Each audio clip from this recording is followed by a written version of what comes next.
talent competition.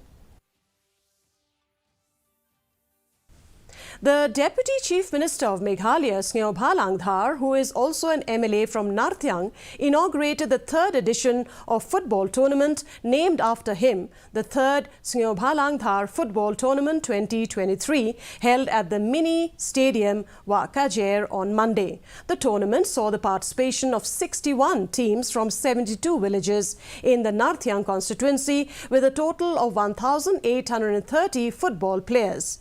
During the opening ceremony, Sniawbhalang Dhar stated that this tournament is held once every 4 years and is exclusively for footballers from the Narthyang constituency.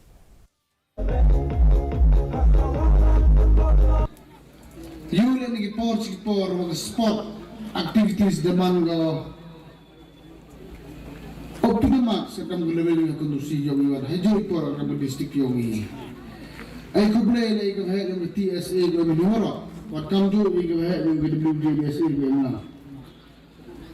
I could play Europe, who immediately put to name how they don't worry, you can tie what some down, or can draw, can load, from one way, one part. Come, Tommy, if you can do how weekly things would man can open job indirectly in the tournament with download the come to pay and see her away. Senebi Sinkley and